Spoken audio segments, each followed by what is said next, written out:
1937. Federal interviewers arrived in Mississippi to record the life of a woman no one believed could still be alive. Mother Adalia, age 112, the oldest formerly enslaved woman ever documented. They expected a harmless old survivor. Instead, the moment they opened her ledger, every man in that room froze. Page after page listed deaths. Overseers, landowners, a respected black businessman, each name written in the same steady hand. No one understood how she lived this long, how she hid these acts for nearly a century, or why none of her victims ever saw her coming. The Bellamy family once dismissed her as powerless, a girl too small to fight back. That arrogance is the only reason their dynasty ended in a single night. But the ledger didn't explain how she killed them, only that they all died after crossing her path. What happened during those 112 years that turned an enslaved girl into a mystery no historian can explain. Before we go any further, comment where in the world you are watching from, and make sure to subscribe, because tomorrow's story is one you don't want to miss. The dirt road stretched ahead of Ezekiel Ward like a ribbon of rust-colored clay, cutting through pine woods so dense they swallowed the morning light. His leather satchel weighed heavy against his hip, stuffed with interview forms and half-filled notebooks documenting the lives of former slaves across Mississippi. 3 weeks on the road. 3 weeks of stories that started to blend together. Cotton fields, auction blocks, family separations, the same trauma rewoven through different mouths. His feet ached. His back complained with each step. At 32, Ezekiel felt decades older, carrying the weight of every testimony he'd recorded for the Works Progress Administration. The Federal Writers Project had seemed noble when he'd signed on, preserving black voices for history. But lately, the work felt like excavating graves with his bare hands. The humidity pressed against him like a wet wool blanket. Mosquitoes whined near his ears. Sweat soaked through his white shirt, making the fabric cling to his shoulders. He paused to wipe his forehead with a handkerchief, already damp from earlier use. The forest around him buzzed with invisible life. Crickets, cicadas, things he couldn't name. But beneath the insect drone lay something else, a quiet that didn't feel natural. Mother Adalia's house appeared through the trees like something conjured from a fever dream. The cabin sagged at the edges, its weathered boards gray as old bone. Moss crept up the foundation. The tin roof had patches of rust spreading like bloodstains. A single chimney rose crookedly from the center, and the whole structure leaned slightly to the left, as if the earth beneath it had grown tired of holding it upright. The forest pressed close on 3 sides, leaving only a small clearing in front, where nothing grew except hard-packed dirt and struggling weeds. Ezekiel had asked directions at the general store in town that morning. The clerk, a light-skinned black man in his 50s, had given him a strange look. "Mother Adalia? You sure about that?" "It's my assignment," Ezekiel had replied. The clerk had drawn a rough map on brown paper, his hand hesitating before marking the final X. "Don't stay past sunset," he'd said. "Folks don't travel that road after dark." Now, standing before the crooked cabin, Ezekiel understood why. The place felt wrong. Not threatening exactly, just removed, like it existed slightly outside the normal flow of time. He climbed the 3 wooden steps to the porch. They creaked, but held firm. A single rocking chair sat near the door, facing the clearing. He raised his fist to knock. "Doors open!" The voice came clear and strong through the thin walls. Ezekiel froze, hands suspended mid-air. He hadn't heard anyone approach. Hadn't heard footsteps inside, just that voice, steady as bedrock. He pushed the door open. The interior was dim, lit only by daylight, filtering through a single window. As his eyes adjusted, Ezekiel made out sparse furnishings, a narrow bed with a patchwork quilt, a small table with 2 chairs, shelves lined with glass jars filled with dried herbs, and there, In the same rocking chair he'd seen outside, except it wasn't outside anymore, he was certain of that, sat Mother Adalia. She was small, impossibly small, her frame shrunken with age, until she seemed more spirit than flesh. But her spine was straight as a judge's gavel. Her hands rested on the chair's armrests without trembling, and her eyes were black as pitch and sharp as broken glass. They fixed on Ezekiel with such intensity that he felt pinned in place, a butterfly under examination. She wore a simple gray dress with a white collar. Her hair, thin and white, was pulled back into a tight bun. Her dark skin had the texture of well-worn leather, creased with lines that mapped a century of living. "Come in, then," she said. "Shut the door. You're letting the heat in." Ezekiel obeyed without thinking. He moved to the empty chair across from her, setting his satchel down carefully. His hands fumbled with the leather clasp. "You're from the government," she stated. Not a question. "Yes, ma'am. My name is Ezekiel Ward. I'm with the Federal Writers Project. We're collecting oral histories from former slaves," she finished. "I know what you're collecting. Question is whether you're ready to hear what I'm giving." Her directness threw him off balance. Most interviewees needed gentle coaxing, careful questions to help them open up. Many had never told their stories to a white person, or even to younger black folks who hadn't lived through bondage. But Mother Adalia spoke like someone who had already decided what would be said. Ezekiel pulled out his notebook and fountain pen. The familiar ritual steadied him. "If you're comfortable, I'd like to start with some basic information. Your full name, the plantation where you were enslaved, memories of your childhood." "Boy!" The single word cut through his prepared speech like a knife through cheesecloth. Mother Adalia leaned forward slightly. The rocking chair didn't move. The air in the room seemed to thicken. "You come to hear how long I lived. But the story is, how many had to die for me to get here." Ezekiel's pen stopped moving. He stared at her, trying to process the words. His training told him to acknowledge the statement, redirect to factual questions, establish a comfortable baseline before diving into traumatic memories. His instinct told him to run. He did neither. Instead, he wrote her words down exactly as she'd spoken them, his handwriting shakier than usual. When he looked up, she was still watching him, studying him, measuring something he couldn't name. "I don't understand, ma'am," he said carefully. "Are you speaking metaphorically? About the general suffering of—" "I'm speaking plain English." Her voice carried no anger, no emotion at all.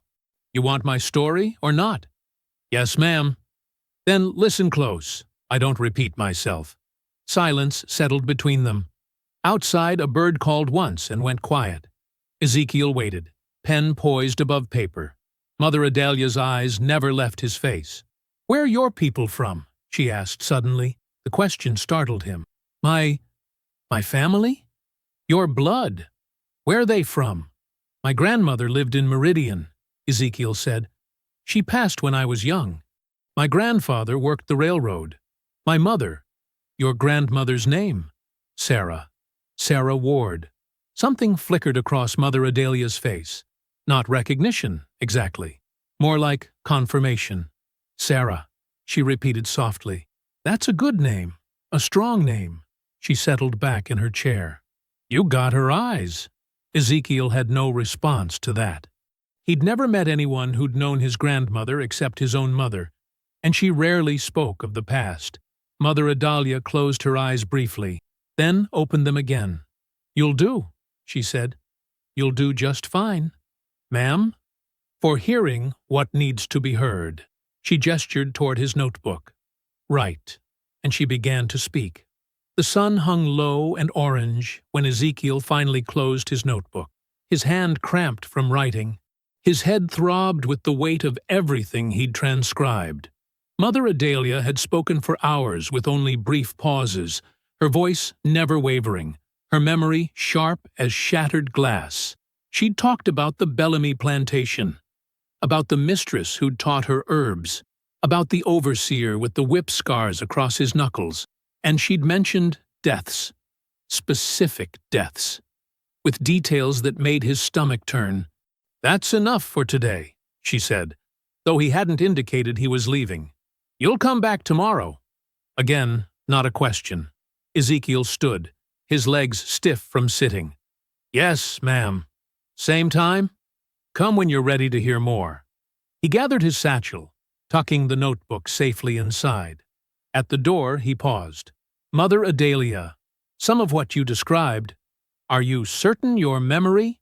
"Boy," her eyes fixed on him again. "I remember every single one." The way she said it, calm, certain, almost peaceful, sent ice down his spine. He left quickly. Outside, the temperature had dropped. The clearing seemed darker than it should be, with sunset still painting the sky. Ezekiel walked fast down the dirt road, eager to put distance between himself and that crooked cabin. Voices drifted through the trees ahead. Two men stood near where the road widened, both elderly, both watching the path toward Mother Adalia's house. They went quiet when they saw Ezekiel approach. "You, the government man," one said. Statement, not question. "Yes, sir." "You went to see her." "I did." The two men exchanged glances. The shorter one shook his head slowly. "That old woman sees death coming," he said. "Always has. My granddaddy told me, people who cross her path don't wake up right after." "She's just an old woman," Ezekiel said, but his voice lacked conviction. "Maybe." The taller man spat tobacco juice into the dirt. "But folks round here don't go near that house past sunset, and they don't ask why." Ezekiel wanted to press for details, but something in their faces told him they'd said all they would. He nodded and walked past them, feeling their eyes on his back, until the road curved, and trees blocked their view. The walk back to town took 40 minutes. By the time Ezekiel reached the boarding house where he was staying, full dark had fallen. He climbed the stairs to his room, set his satchel on the narrow bed, and sat down heavily. Then he opened his notebook and read what he'd written. Mother Adalia's words stared up at him in his own handwriting. "You come to hear how long I lived, but the story is how many had to die for me to get here." Ezekiel closed the notebook. He didn't sleep well that night. The eggs were cold. Ezekiel pushed them around his plate with a fork, unable to muster appetite. Around him, the boarding house dining room hummed with morning conversation. Travelers discussing routes, salesmen comparing territories, a woman reading yesterday's newspaper aloud to her companion. Normal voices, normal concerns. He heard none of it. "You come to hear how long I lived, but the story is how many had to die for me to get here." The words circled his mind like vultures. He'd spent half the night reviewing his notes, the other half trying to convince himself he'd misunderstood, that Mother Adalia had been speaking in riddles, the way some elders did, that her sharp memory had simply preserved plantation folklore, ghost stories told to frighten children. But the details, the precision, the complete absence of embellishment. "More coffee, Mr. Ward." Ezekiel looked up. The boarding house owner, Mrs. Patterson, stood beside his table with the pot. She was a round woman with kind eyes and a habit of worrying over her guests like they were family. "No, thank you, ma'am." She frowned at his untouched plate. "You feeling poorly? That's the third morning you've barely eaten." "Just preoccupied with work." "That old slave woman you're interviewing?" Mrs. Patterson lowered her voice. "Folks say she's touched. Been alive too long, if you ask me. Mind goes funny when you get that old." Ezekiel thought of Adalia's razor-sharp gaze. Nothing about her mind seemed funny or touched. "She's quite lucid, actually." Mrs. Patterson didn't look convinced. "Well, you be careful out there. That part of the county's got a strange feeling to it." She moved away to refill other cups, leaving Ezekiel alone with his cold eggs and circling thoughts. He checked his pocket watch. 8:30. He'd told himself he wouldn't return until afternoon, would spend the morning organizing his notes, maybe visiting the county courthouse to verify some of the plantation records Adalia had mentioned. Instead, he found himself pushing back from the table, gathering his satchel, and heading for the door. The walk to Adalia's cabin felt shorter in daylight. Ezekiel followed the same dirt road, past the same scraggly pines, through the same oppressive humidity that made his shirt stick to his back. But morning sun stripped away some of yesterday's dread. Birds called from the branches. A rabbit bounded across the path ahead of him. The world felt ordinary again, until he rounded the final bend and saw the crooked cabin waiting. It looked exactly the same. Same sagging porch, same shuttered windows, same weathered wood that seemed too old to still be standing. But something about it made Ezekiel's steps slow, made the hair on his arms prickle despite the heat. He climbed the 3 porch steps, raised his hand to knock. Doors open. The same words, the same clear, strong voice cutting through the thin walls before his knuckles touched wood. Ezekiel pushed inside. Mother Adalia sat in her rocking chair in the exact position as yesterday. Same gray dress, same white collar, same hands resting steady on the armrest. She didn't look surprised to see him, didn't acknowledge that he'd arrived 4 hours earlier than expected. "Sit," she said.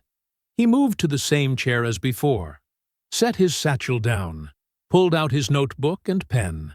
His hands moved through the ritual automatically, while his mind raced. "You didn't eat this morning?" Adalia observed. Ezekiel's pen paused. "How did you—" "You got the look." Her eyes studied him with that same intense focus. Same look Sarah used to get when something troubled her deep, hollow around the edges. There it was again, his grandmother's name, the casual familiarity that suggested knowledge Adalia shouldn't possess. "Mother Adalia," Ezekiel began carefully, "yesterday you mentioned several deaths on the Bellamy plantation. I spent last night reviewing my notes, and I want to make sure I understood correctly. Were you describing actual events, or—" "I'm describing murder," she interrupted. "Plain and simple. Don't dress it up with fancy words." The bluntness stole his breath. Ezekiel stared at her, searching for signs of dementia, confusion, anything that would explain this calm confession. He found nothing but certainty. "Perhaps we should start from the beginning," he said weakly. "Your childhood on the plantation, daily routines, the work you—" The overseer's name was Caleb Marsh. Adalia's voice cut across his attempt at redirection. Big man, hands like hams, had scars across his knuckles from where he'd split them open beating folks, used to whistle when he walked the quarters at night, checking that everyone stayed put. She paused. He fell in the well on August 15th, 1829. Broke his neck on the way down. Ezekiel wrote mechanically. Date, name, cause of death. His training demanded documentation, even as his gut churned. "It was accident," Adalia continued. "That's what they called it. Stones gave way when he leaned over to draw water. Poor man just tumbled right in." Her lips curved slightly. Not quite a smile. "Those stones had been loose for weeks. I made sure of it." The pen slipped from Ezekiel's fingers. It clattered against the notebook, leaving an ink blot across the page. "You—" He couldn't finish the sentence. "I was 9 years old," Adalia said. "Small for my age. Invisible, mostly. That's what saved me. Nobody watched the invisible ones close." She leaned forward slightly. "Caleb Marsh liked to visit the women's quarters after dark. Liked to pick the young ones who couldn't fight back. My mother tried to stop him once." Her voice remained steady, factual. "He broke her arm in 3 places." Ezekiel felt sick. "So I watched the well," Adalia continued, "studied how the stones sat, found the ones that were already cracked from winter freezing, worked them loose bit by bit over 2 weeks, always at night, always careful. Then I waited." Her black eyes fixed on Ezekiel. "Caleb liked his morning water drawn fresh. liked to supervise, make sure we didn't slack. All I had to do was make sure I drew water the day before he did. Mother Adalia. He whistled on his way to the well that morning, she said. Same tune he always whistled when he came for the women. I was 10 feet away, carrying laundry. He didn't even look at me. Just leaned over the edge, and the stones gave way exactly like I knew they would. She paused. He stopped whistling real quick after that. Ezekiel's hands trembled as he picked up his pen. He needed to speak, needed to redirect this conversation toward something sane, something he could process. These are powerful memories, he managed. The trauma of slavery often creates narratives where, boy, the word cracked like a whip. Don't insult me by pretending I'm confused. I'm not suggesting. You think I'm telling ghost stories, mixing up what happened with what I wished happened. Adalia's gaze pinned him to his chair. I'll give you another one then. Something you can check. She settled back, her expression distant, as she pulled memory forward. Mistress Bellamy had a cousin, Margaret, visited twice a year from Charleston. Pretty woman. Loved to ride. Adalia's voice took on a strange gentleness. She also loved her riding crop. Used it on the house servants when they didn't move fast enough. Particularly enjoyed catching the children. Said it taught them proper respect. Ezekiel wrote despite himself. Despite knowing he should stop this, should leave, should report this to someone. Anyone, but his hand kept moving across the page. Margaret fell from her horse in June of 1831, Adalia said. Horse spooked during a morning ride. Threw her hard. Broke her neck, same as Caleb, though it took her longer to die. She tilted her head slightly. Do you know what spooks a well-trained horse, Mr. Ward? He couldn't answer. Couldn't speak. A thorn, Adalia said softly. Small one, pushed through a saddle blanket in just the right spot. At a whispered command the horse recognizes, I worked the stables, see, knew every animal by temperament, and you get a fall that looks pure accident. This isn't... Ezekiel's voice cracked. He cleared his throat, tried again. You're describing deliberate acts of... murder. Yes. Adalia showed no emotion. That's exactly what I'm describing. The silence stretched between them. Outside, a dog barked in the distance. Normal sounds from a normal world that felt suddenly very far away. Ezekiel forced himself to ask the question burning through his shock. Why? His voice came out hoarse. Why are you telling me this? Because somebody should know. Adalia said simply. Because I'm 112 years old, and when I'm gone, the truth goes with me. Unless I give it to someone who will hold it right. Her eyes searched his face. You asked why I did it. You want to understand. Yes. Protection, she said. Someone had to do what the law never did. What the law was never going to do. She gestured toward his notebook. Write that down. Make sure you get it exact. Ezekiel wrote. Though his hand shook so badly the words came out nearly illegible. Margaret beat a 6-year-old girl unconscious 3 days before that ride, Adalia continued. Child named Ruth. Her crime was spilling tea on Margaret's dress. She survived, but her hearing never came back right. Adalia's voice remained calm, controlled. The Bellamys apologized to Margaret for the inconvenience. Nobody apologized to Ruth. So you killed her. So I protected the ones who couldn't protect themselves. Adalia met his eyes without flinching, same as I did with Caleb. Same as I did with others whose names you'll hear if you keep listening. Ezekiel wanted to argue, to challenge, to demand proof these weren't just elaborate fabrications. But something stopped him, something in the way she spoke. Not boasting, not seeking absolution or judgment, just stating facts with the same tone she might use to describe the weather. And underneath his horror, underneath his shock, a small voice whispered that he believed her. Every word. The library sat 3 blocks from Ezekiel's boarding house. He arrived as the sun broke above the pines, casting long shadows across the town square. His night had been sleepless. Every time he closed his eyes, he saw Mother Adalia's steady hands and heard her calm voice describing murder-like recipe. The door creaked as he entered. Mrs. Patterson looked up from her desk, surprise crossing her lined face. "Mr. Ward," she set down her teacup. "You're here early. I need to see the Bellamy plantation records." Ezekiel's voice sounded strange to his own ears. Too tight. Too urgent. Death records specifically, from the 1820s and 1830s. Mrs. Patterson's expression shifted. Her fingers drummed once against the desk. "Those records are in the archive room. May I ask what this is about?" "Research. For my WPA assignment." She studied him with the quiet assessment of someone who had worked in this library for 40 years. Whatever she saw in his face made her stand. "Follow me." The archive room smelled of dust and aging paper. Mrs. Patterson pulled a heavy ledger from a shelf, blowing away accumulated grime. She set it on the reading table with a solid thunk. Bellamy family records, 1820 through 1840. She hesitated, one hand still resting on the leather cover.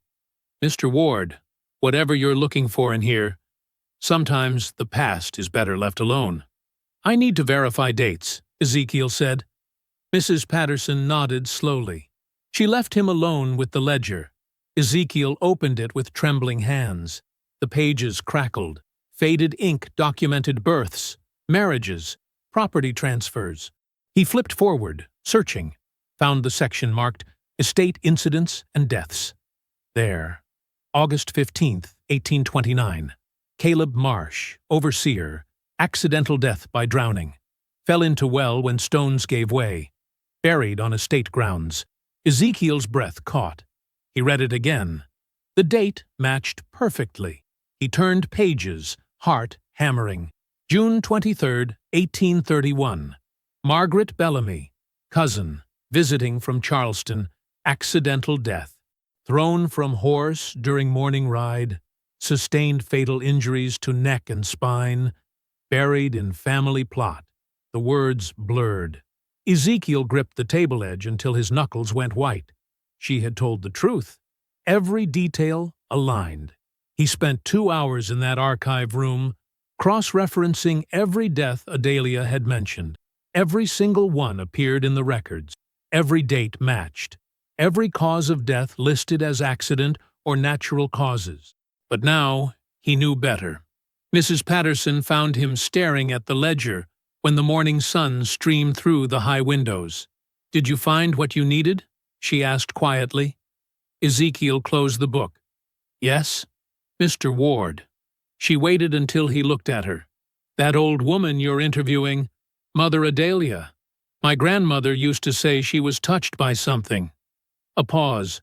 "Said folks who crossed her tended to meet unfortunate ends." "Your grandmother knew her?" "Knew of her? Everyone did back then." Mrs. Patterson's voice dropped lower. "My grandmother said to give Mother Adalia wide berth. Said she had ways of settling accounts that couldn't be proven, but couldn't be denied either." Ezekiel stood on shaking legs. "Thank you for your help." "Be careful," Mrs. Patterson called as he left. By noon, Ezekiel stood outside Adalia's cabin again. The humid air pressed against his skin. His satchel felt heavier than it should, weighted with terrible knowledge. The door stood open. Mother Adalia's voice drifted out before he could knock. "Come in, child. Been expecting you since sunrise." He entered. She sat in her rocking chair, hands folded in her lap, looking exactly as she had every other visit, as if she hadn't confessed to murder, as if the world hadn't tilted on its axis. "You went to verify," Adalia said. Not a question. "Yes. Found what you needed to find?" Ezekiel set his satchel down, pulled out his notebook. His hands no longer trembled. Shock had burned through to something else, something colder and more focused. "Every death you described is documented exactly as you said." "Of course it is." Adalia's expression didn't change. I don't lie about what I've done. No point to it. Then let's continue. Ezekiel uncapped his pen. You were telling me about the people you protected. Protected? Yes. Adalia leaned back, her chair creaking.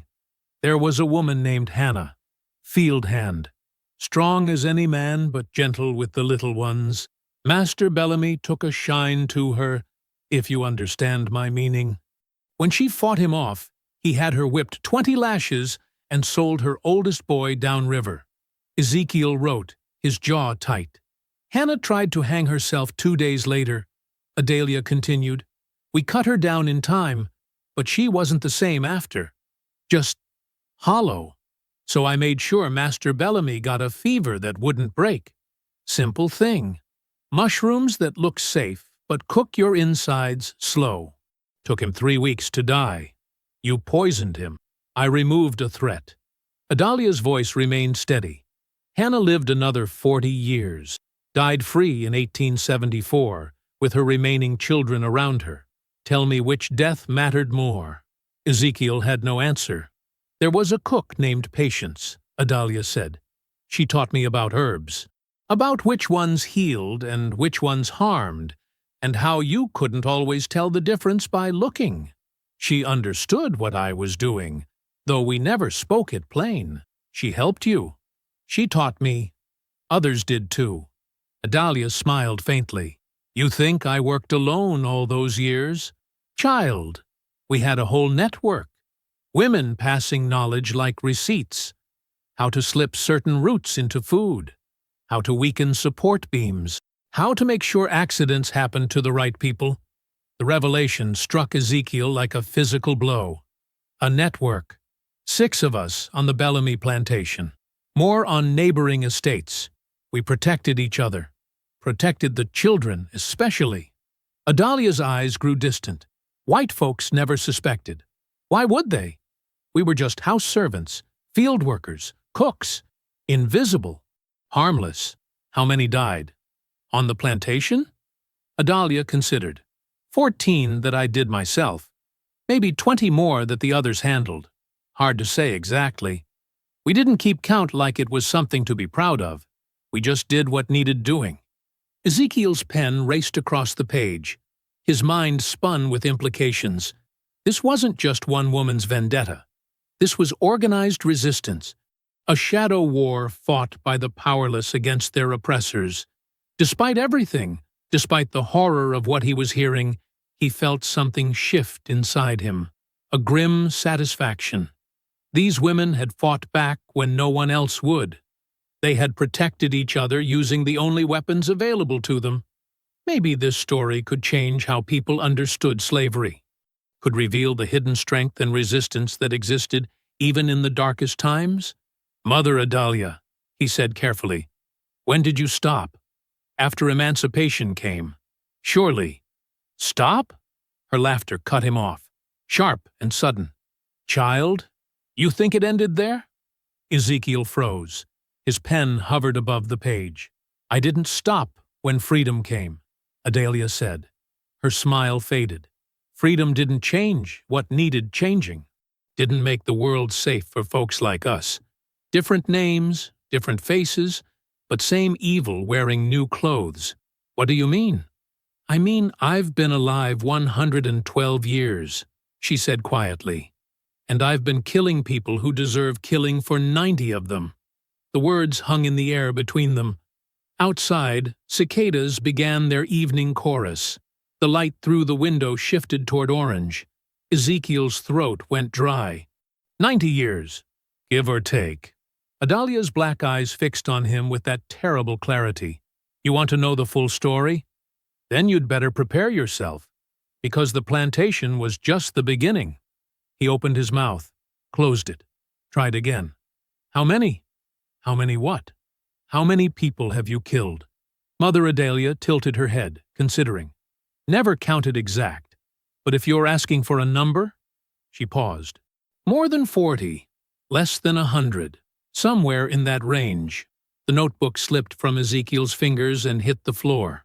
The sound seemed impossibly loud in the quiet cabin. Tomorrow, Adalia said gently.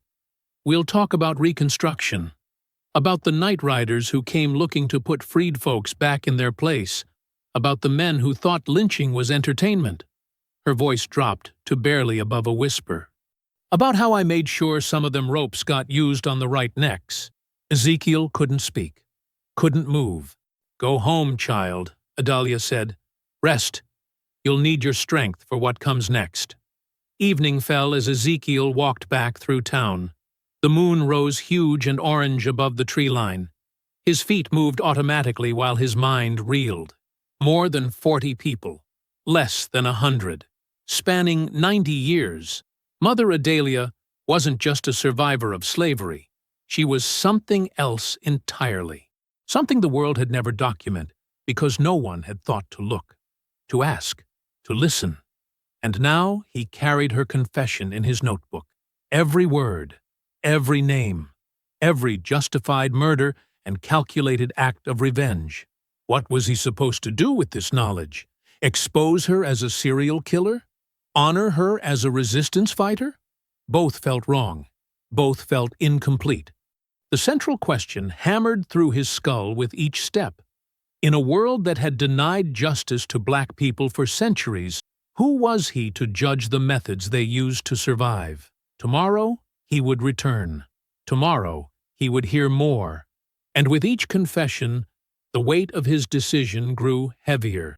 The moon climbed higher. Ezekiel walked on, his shadow stretching long behind him. The sky still held the purple gray of early morning when Ezekiel arrived at Mother Adalia's cabin. He hadn't slept, hadn't eaten. The weight of yesterday's revelations had kept him pacing his boarding room until the first birds began singing. He needed to understand how a child became capable of such calculated violence, where it started. What shaped her into something the world had no name for? The door stood open again, as if she'd known he would come. "Couldn't stay away," Adalia said from her rocking chair. "Good. Means you're ready to hear it proper." Ezekiel entered without speaking, set his satchel down, opened his notebook to a fresh page. "Tell me about the beginning," he said.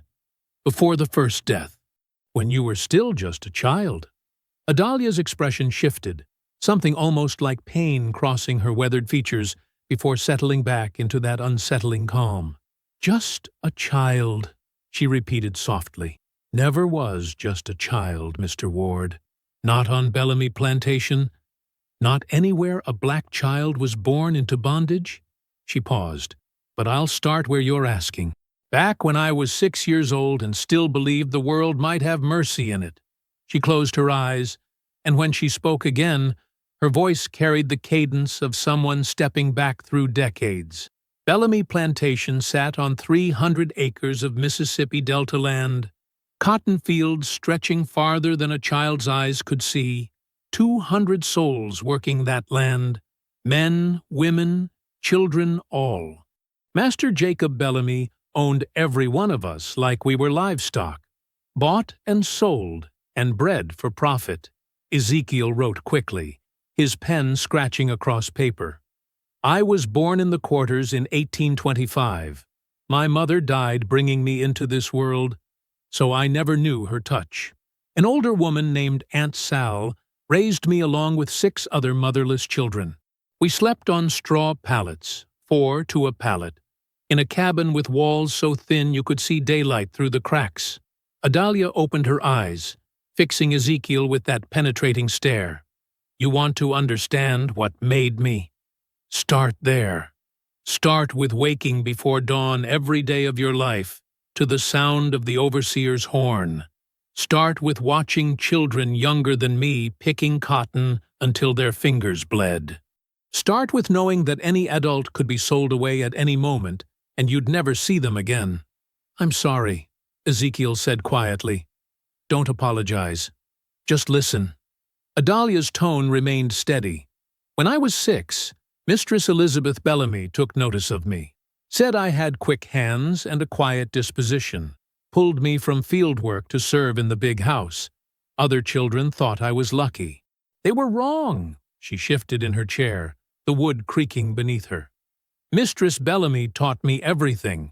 how to fold linens with hospital corners, how to serve tea without making a sound, how to be invisible even when standing right beside her.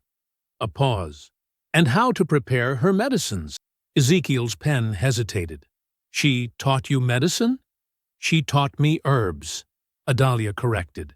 Mistress Bellamy suffered from headaches and stomach troubles, fancied herself a healer like her mother before her, had a whole still room full of dried plants, tinctures, oils. She'd bring me in there and show me which herbs calmed nerves, which ones settled stomachs, which ones brought sleep. She trusted you with that knowledge? She didn't see me as capable of using it against her. I was just a Negro child, too simple to understand, too obedient to question. Adalia's laugh was bitter. White folks' blindness was always their weakness. They never imagined we were watching, learning, remembering every single thing they taught us. Ezekiel wrote faster now, sensing the shape of what was coming. I learned fast, Adalia continued. Learned which plants healed and which ones harmed. Learned that foxglove could slow a racing heart or stop it entirely depending on the dose. Learned that nightshade looked almost like blueberries if you didn't know better. Learned that some mushrooms caused fever and vomiting that mimicked natural illness. She taught you poison. She taught me plants. I learned what they could do. Adalia's voice remained clinical, detached. By the time I was 8 years old, I knew more about killing through medicine than most doctors knew about healing. The morning light strengthened outside, casting long shadows across the cabin floor. But knowing isn't the same as doing, Ezekiel said carefully. No, it isn't. Adalia fell silent for a long moment.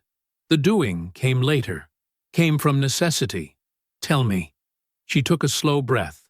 When she spoke again, her voice had changed, carrying a weight that made Ezekiel's chest tighten. There was a boy named Samuel, 9 years old, sweet child, always singing while he worked. His mother was a house servant like me, and his father worked the fields. Samuel was assigned to tend the chickens and collect eggs every morning. Adalia's hands gripped the arms of her rocking chair. One morning, Samuel came back from the henhouse with only half the eggs he should have had. Said a fox must have gotten in during the night. The overseer, man named Garrett, didn't believe him, called him a liar and a thief, said he'd been eating the eggs himself. Ezekiel's stomach knotted. He knew where this was going. Garrett dragged that boy out into the yard in front of everyone, Adalia continued, her voice going flat. Stripped his shirt off and tied him to the whipping post. Then he beat Samuel with a leather strap until the child couldn't stand. 30 lashes, for eggs that a fox had actually taken. We found the broken shells later. Dear God, Ezekiel whispered. God wasn't there that day. Adalia's black eyes were dry, but something terrible lurked in their depths. I watched from the big house window while Mistress Bellamy took her morning tea. She looked outside once, saw what was happening, and turned away. Just went back to her embroidery like a child wasn't being destroyed in her yard. What happened to Samuel? His back got infected. He developed fever. Died 3 days later in his mother's arms, crying for the pain to stop. Adalia's voice never wavered. His mother tried to kill herself after. We stopped her, but she was never right again. Just empty inside. The cabin felt suffocating. Ezekiel forced himself to keep writing, though his hand shook. That night, I understood something, Adalia said. Understood that no one was coming to save us. No law, no God, no mercy from heaven. If anything was going to change, we would have to change it ourselves. So you decided to act. I decided that Garrett needed to die. The words came out simple, final. And I decided I would be the one to do it. Ezekiel looked up from his notebook. You were 8 years old. Old enough to know right from wrong. Old enough to know that sometimes the only justice available is the justice you make yourself. Adalia leaned forward slightly. The next morning, Mistress Bellamy had one of her headaches. She asked me to prepare her usual tonic, willow bark and chamomile. But she also asked me to prepare a draft for Garrett, who'd complained of stomach troubles. You poisoned him. I altered his medicine. Adalia's distinction was precise. Added extract from water hemlock root. Careful amount. Enough to cause violent illness, but measured to look like natural food poisoning. Garrett drank it with his evening meal. And? By midnight he was vomiting blood. By dawn he couldn't breathe right. By noon the next day, he was dead. Adalia's expression didn't change. The doctors said it was bad meat. Master Bellamy cursed the kitchen staff, but didn't punish anyone. Didn't want to lose more property. They buried Garrett in the White Cemetery with full Christian rites. Ezekiel's pen had stopped moving. He stared at the woman before him, this ancient, terrible survivor who had committed her first murder before she'd turned 9 years old. "Did you feel anything?" he asked. "Guilt? Fear? Satisfaction?" "Necessity," Adalia answered. "That's all I felt. Like I'd done something that needed doing. Same as washing dishes or sweeping floors. The world was better with Garrett dead. So I made him dead. Simple as that. Nothing about this is simple. No, but it was necessary." Adalia settled back in her chair. "And once I knew I could do it, once I understood that I had power even as a slave child, everything changed. I wasn't helpless anymore. Wasn't just a victim waiting for the next cruelty. You became something else." "I became someone who protected people when no one else would," Adalia said quietly. "Over the next years, I watched and learned, studied the white folks' patterns, their weaknesses, their blind spots. Mistress Bellamy kept teaching me about herbs, never suspecting what I did with that knowledge." She gestured toward the window, where morning had fully arrived. "By the time I was 12, I'd killed 3 more people on that plantation. An overseer who raped women in the quarters. A slave trader who separated families for sport. A visiting cousin of Master Bellamy's who liked to burn children with cigars for fun." Her voice remained steady, clinical. "Each death looked like accident or natural causes. Each one made the world a little bit safer for the people I loved." Ezekiel realized his hands were trembling. He set down his pen before he could drop it. "You felt no guilt at all?" "I felt tired," Adalia said. "Felt old before my time. Felt the weight of every life I took, even the ones that deserved taking. But guilt?" She shook her head. "No, child. I saved my guilt for the people I couldn't protect. The ones who died because I wasn't fast enough or smart enough or brave enough. Those are the deaths that haunt me." The silence stretched between them. Outside, birds sang oblivious songs. "This is what the system created," Ezekiel said finally. "They made you into this. They tried to make me into nothing," Adalia corrected. "Into property without thoughts or feelings or will. But humans aren't made to be nothing. We adapt. We survive. We fight back with whatever weapons we can find." She smiled faintly. "Mine just happened to be poison and patience." Ezekiel looked down at his pages of notes, a documentation of horrors that would never appear in any official history. His role had shifted from interviewer to confessor to something else entirely. Witness, maybe. Or accomplice. The morning had turned toward afternoon without him noticing. His stomach growled, reminding him he hadn't eaten since yesterday. "I need to go," he said quietly. "Process this. Think." "Tomorrow we'll talk about adolescence," Adalia said. "About the secret network of women who taught me everything else I needed to know. About how resistance spreads like seeds on the wind when people get desperate enough." Ezekiel gathered his notebook and pen with shaking hands, stood, made it to the door before turning back. "Mother Adalia, why are you telling me this? Why now, after a lifetime of secrecy?" She met his eyes with that penetrating stare. "Because someone needs to know. Someone needs to understand what we had to become to survive. And because you're the first person who ever asked me the right questions." A pause. "Besides, I'm 112 years old. Time I left a proper testimony." Ezekiel stepped outside into the afternoon air. The sky had clouded over, heavy and gray. A light drizzle began falling, cool against his skin. He walked slowly away from the cabin, his mind reeling with everything he'd heard. An 8-year-old child committing calculated murder. A system so brutal it transformed victims into killers. Justice that could only come through poison and patience. The drizzle strengthened as he walked through the trees toward town. By the time he reached the main road, his shirt was damp. The clouds gathered darker overhead, promising a real storm. Ezekiel pulled his jacket tighter around himself, his notebook pressed against his chest, filled with confessions that would shake the foundations of how slavery was understood and remembered. Behind him, thunder rumbled low across the delta. He walked faster as the rain increased.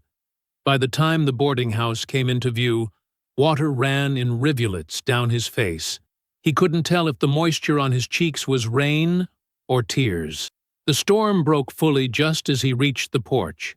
Ezekiel stood under the overhang, watching sheets of rain sweep across the town, and tried to decide whether he was documenting history or becoming complicit in something far more complicated than he'd ever imagined.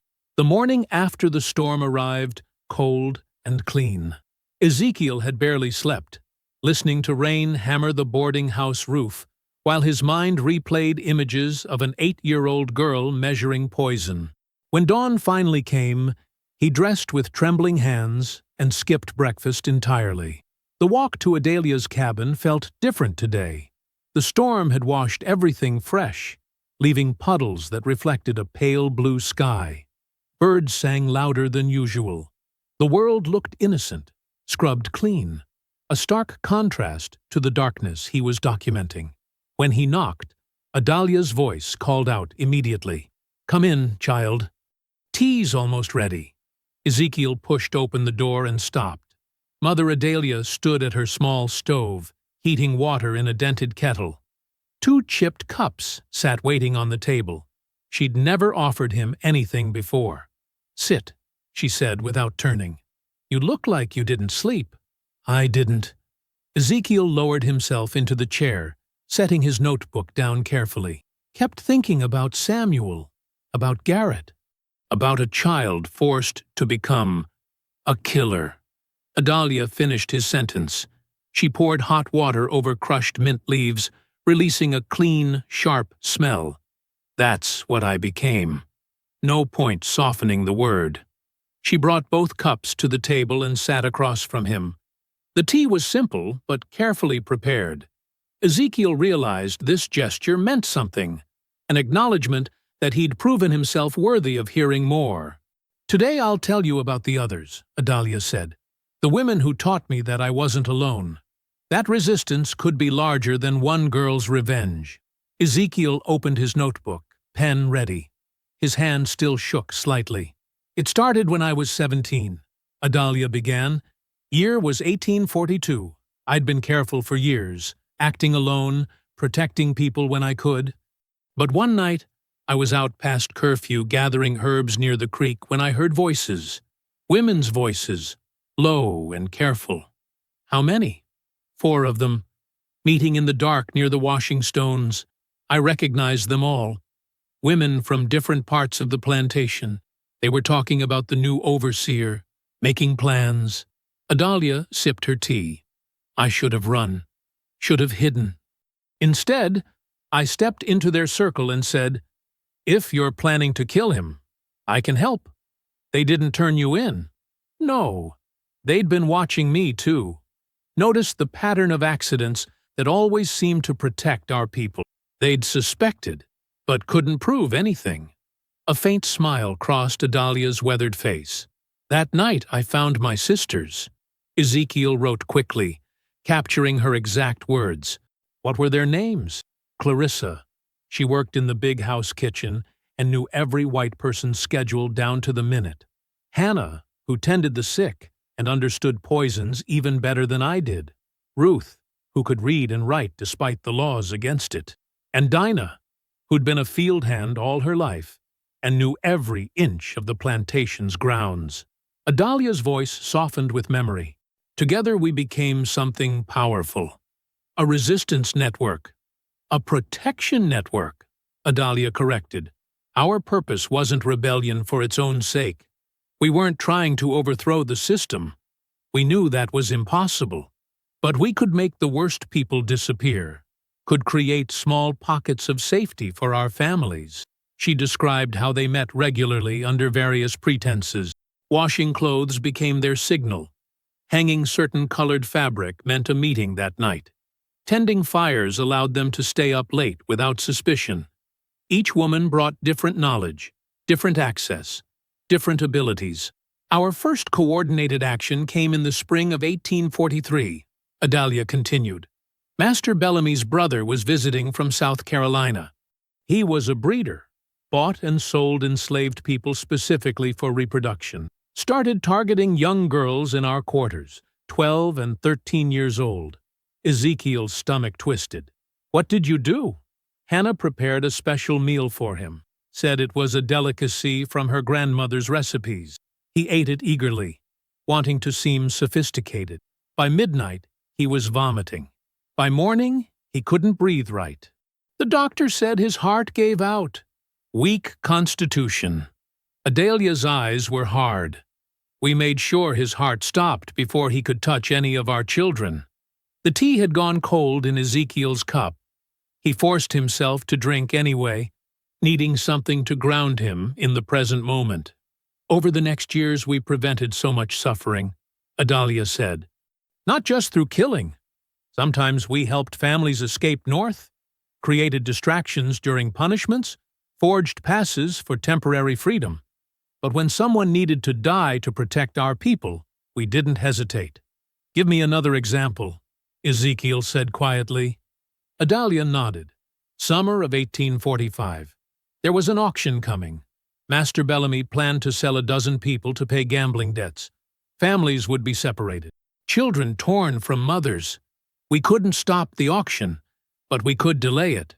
How? Clarissa discovered the sale documents were kept in Master Bellamy's study. Ruth could read well enough to understand their importance. Dinah knew the overseer always made rounds at midnight, predictable as sunrise. Adalia's voice took on a rhythmic quality, like she was recounting an old story. We staged a barn fire, carefully controlled, dramatic enough to create chaos. While everyone fought the flames, Ruth slipped into the study and destroyed the documents. Without proper papers, the sale couldn't proceed legally. And the families stayed together another 6 months before new documents could be prepared. Some used that time to escape north through networks we'd connected with. Others had 6 more months with the people they loved. Adalia met his eyes. Was it worth the risk? The barn we burned? The chaos we created? I believe it was. Ezekiel wrote furiously, trying to capture every detail. His understanding of enslaved resistance had been limited to dramatic escapes and rebellions. This was something else entirely. Patient, strategic, invisible. You said white society never suspected enslaved women could plan like this, he said. How did you avoid detection for so long? Because they thought we were stupid. Adalia's laugh was bitter. They saw us as property, animals that could speak. The idea that we could coordinate, strategize, outsmart them? Impossible in their minds. We used their arrogance against them. She described how they cultivated reputations as simple, harmless servants, how they asked obvious questions to seem ignorant while gathering intelligence, how they pretended to believe in their own inferiority while planning their next action. By the time I was 25, our network had expanded to 3 neighboring plantations, Adalia said. We passed information through songs, through patterns in quilts, through which herbs we carried to market. Created an entire language the white folks never understood. How many people did your network save? Hundreds over the years. Prevented beatings, stopped rapes, protected children, helped escapes. She paused. And we killed maybe 15 white people who were the worst offenders. Each death carefully planned, perfectly executed, never traced back to us. The number hung in the air between them. 15 lives taken, hundreds saved. The moral weight must have been crushing, Adalia interrupted. Every single death carried weight, even the ones that needed happening. We weren't monsters who enjoyed killing. We were people forced into impossible choices, doing what the law would never do. Ezekiel's pen scratched across the page. Outside, the afternoon was aging toward evening. Light slanted golden through the window.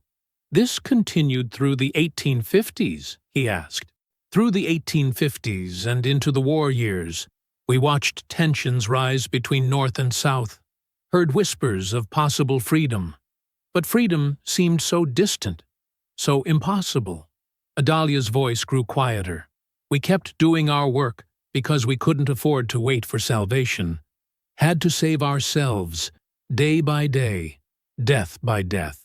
She described the approach of the Civil War, how uncertainty made white enslavers more violent, more paranoid, how the network adapted, became even more careful, how they prepared for multiple futures, not knowing which would arrive. Ezekiel filled page after page with her testimony. The chronology was becoming clearer now, a through line of resistance from her childhood through young adulthood. She'd been 15 when she killed her first person alone, 17 when she found her network. By her mid-20s, she was coordinating protection across multiple plantations. The woman before him wasn't a simple victim or a simple villain. She was something far more complex, a strategist born from necessity, a protector armed with poison, a leader who emerged from the absolute bottom of society's hierarchy. I need to understand something, Ezekiel said carefully. When you killed these people, the overseers, the traders, the visiting relatives, did any part of you enjoy it? Adalia was quiet for a long moment. When she spoke, her voice carried a terrible honesty. No. I felt satisfaction sometimes, seeing justice served. Felt relief when a threat was removed. But enjoyment? Never. Each death diminished me a little, even the necessary ones. Made me harder, colder, more distant from the girl I might have been in a different world. She looked down at her weathered hands. The work needed doing, so I did it. That's all. The light outside had shifted to late afternoon gold. Ezekiel realized they'd been talking for hours. His hand cramped from writing. His mind reeled from processing decades of carefully orchestrated resistance. He began gathering his notebook and pen, preparing to leave. His thoughts were already jumping ahead to tomorrow's session, to the war years, to Reconstruction, to whatever came after.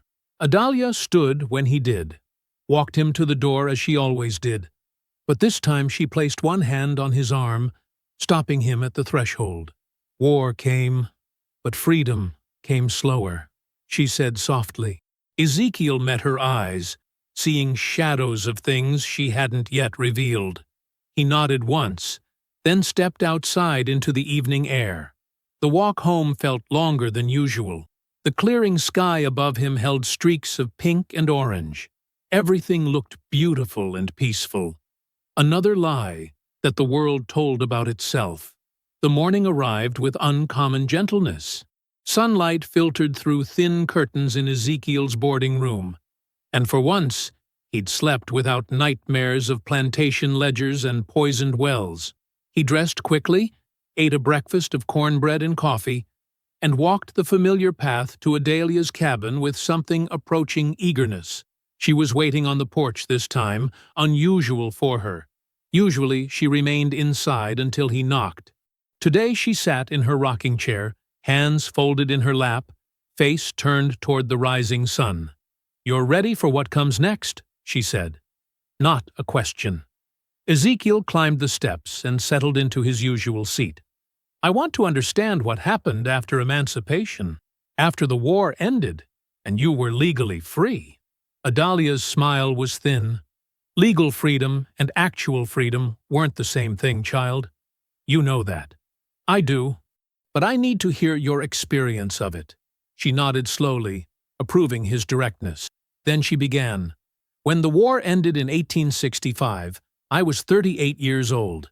I'd spent my entire life on Bellamy Plantation, or nearby. Didn't know any other world.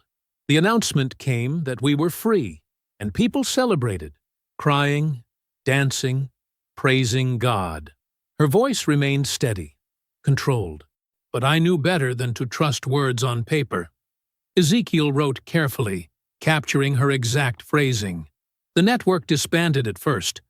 We thought maybe we wouldn't need it anymore. Maybe the law would finally protect us instead of hunting us." Adalia's laugh was dry. "We were wrong, of course.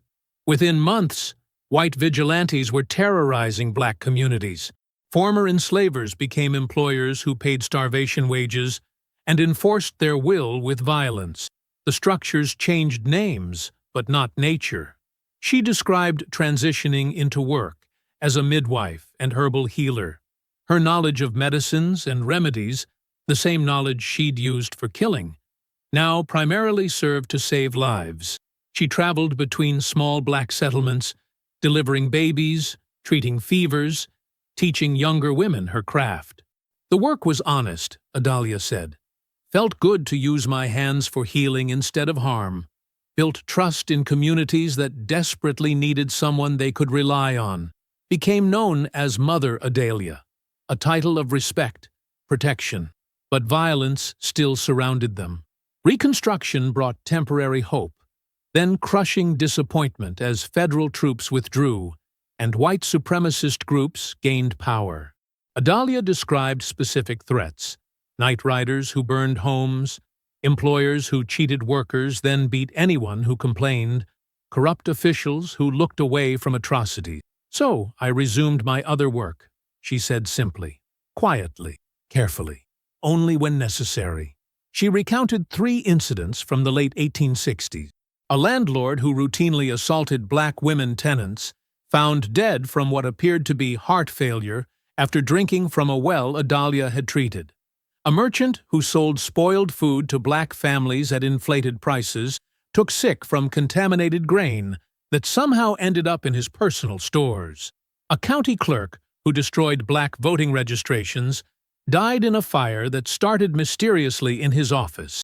Each story carried the same pattern: careful observation, patient planning, precise execution, and outcomes that appeared accidental or natural. Ezekiel's pen moved across the page. He was growing accustomed to the rhythm of her confessions, the calm recitation of calculated deaths. But something had shifted in his understanding. These weren't acts of random vengeance. They were protective measures in a world where no other protection existed. "Did others know what you were doing?" he asked. "Some suspected. The women I'd worked with during slavery recognized my methods, but most people just saw a kind midwife who happened to be present when bad men died." Adalia shrugged.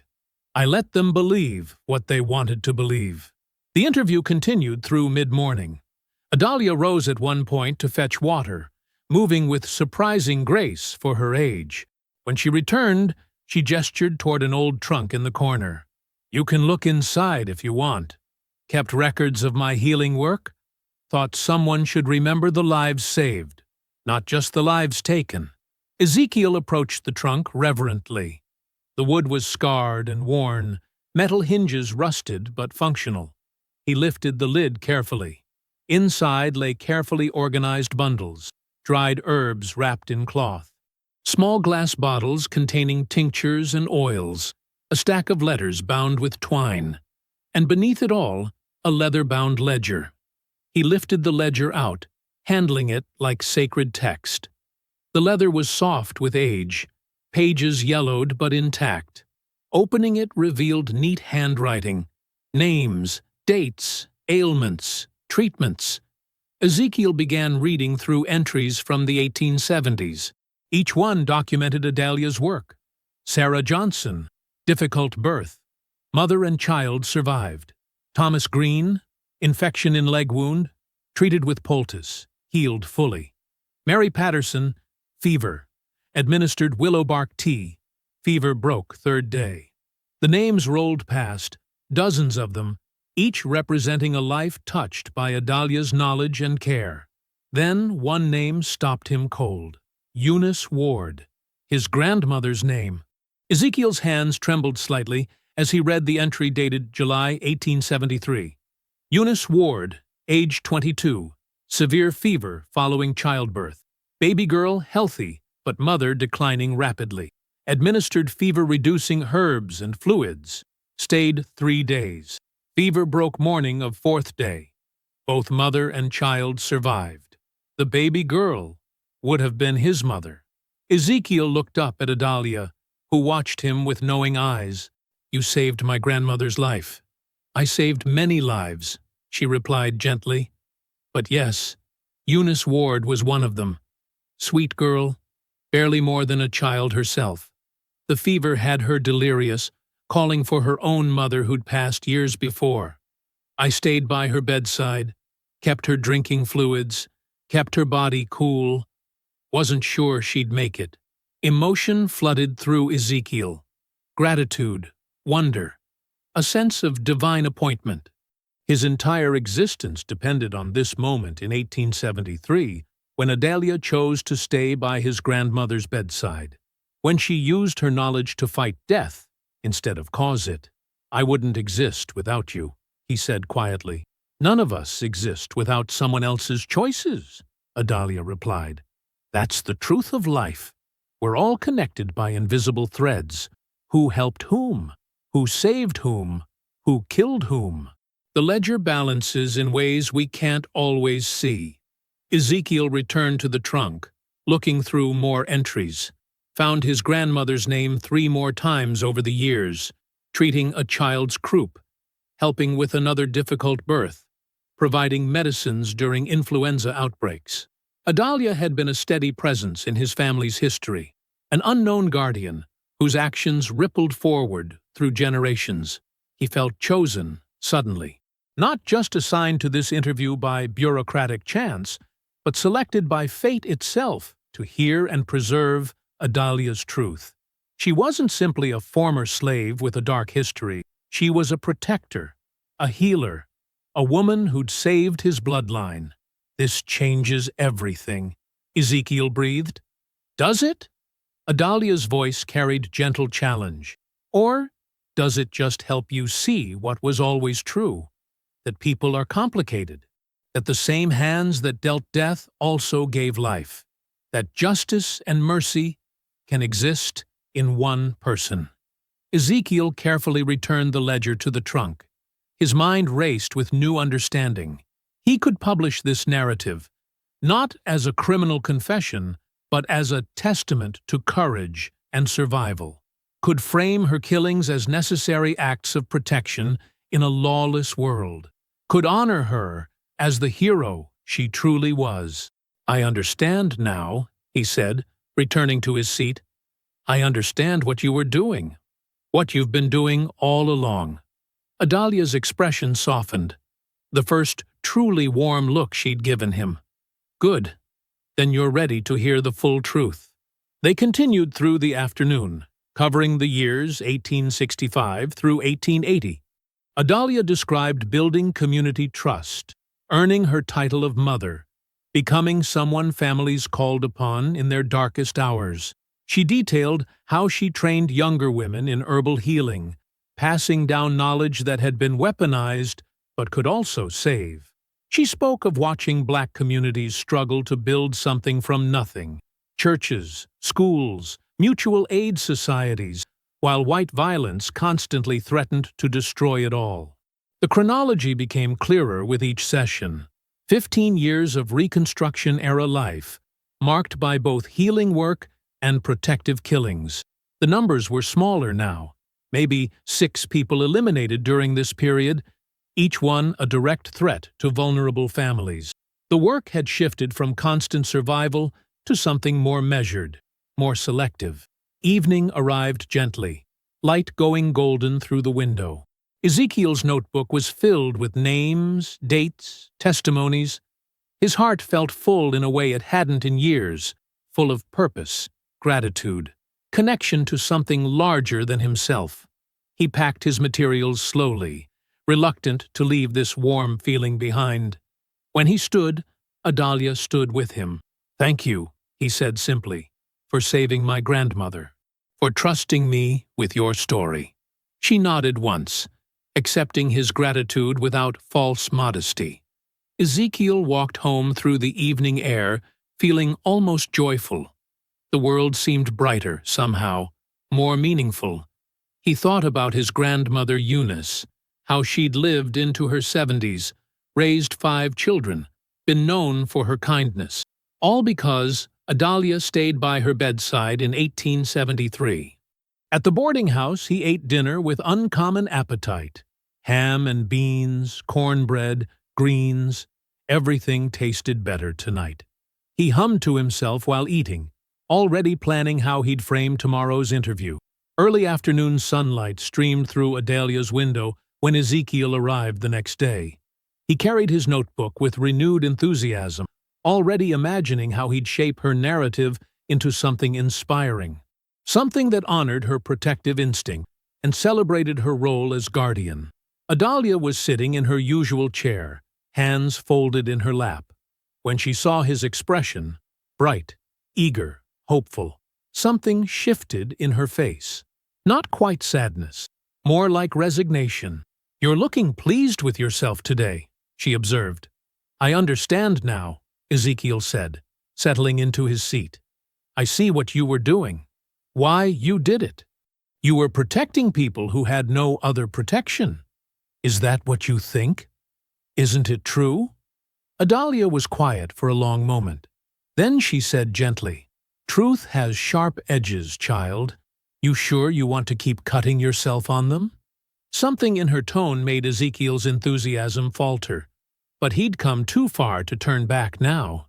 "I want to hear everything, the full story." "All right, then." Adalia shifted in her chair. "We left off in 1880. Let me tell you about the next 35 years. She described how life changed as Reconstruction collapsed completely. Federal troops withdrew. Black codes returned under different names. Violence became casual again, almost routine. Lynchings increased. Economic oppression tightened. The brief window of possibility slammed shut. "I kept working as a midwife and healer," Adalia said. "Still delivered babies, still tended the sick. But I also kept doing my other work. Had to. The threats never stopped. They just took new forms." She recounted incidents from the 1880s and 1890s. A white merchant who cheated black farmers, then had them beaten when they protested, died from what looked like natural causes after drinking tea Adalia had prepared. A deputy sheriff who routinely arrested black men on false charges to feed the convict lease system took sick suddenly and never recovered. A landowner who burned tenant farmers' homes when they couldn't pay impossible debts suffered a tragic accident involving his own kerosene. Each story carried the familiar pattern: careful observation, patient planning, precise execution, deaths that appeared natural or accidental. Ezekiel took notes mechanically. The rhythm was familiar now.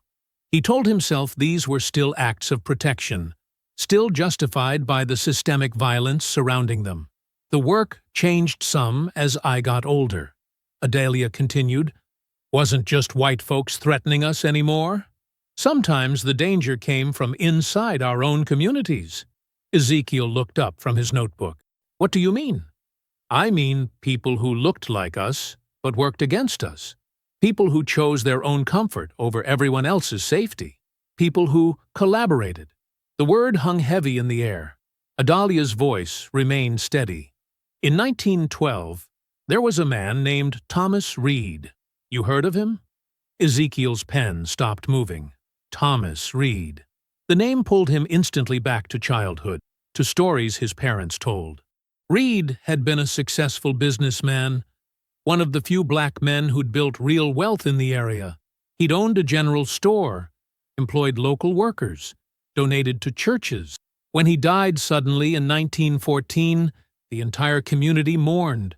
Ezekiel's mother had cried at the funeral. He remembered because it was rare to see her weep. "I know who he was," Ezekiel said slowly. Everyone respected him. He helped a lot of families. He did help some families, Adalia agreed. At first. But success changed him. Or maybe it just revealed what was always there. She described Reed's rise in the business community, how he'd managed to thrive when most black entrepreneurs failed, how white businessmen actually welcomed him, included him in their circles, how he seemed to move between black and white worlds with unusual ease. "Thought it was just his charm at first," Adalia said, "his way with words. Then I started noticing patterns." She detailed how information about black community organizing would somehow reach white authorities before actions could be taken, how families planning to leave the area for better opportunities would suddenly face legal troubles, how workers attempting to negotiate better wages would find themselves blacklisted. All of it connected to conversations that happened in Reed's store or at his dinner table. "I watched him for 2 years," Adalia said. "Kept notes, followed the threads, finally confirmed what I suspected. He was feeding information to white supremacist groups, names of organizers, plans for protests, families who'd saved enough money to leave. He traded black people's safety for his own prosperity." Ezekiel's hands had gone cold. "That can't be right. Thomas Reed was a traitor," Adalia finished. "A collaborator who caused real harm.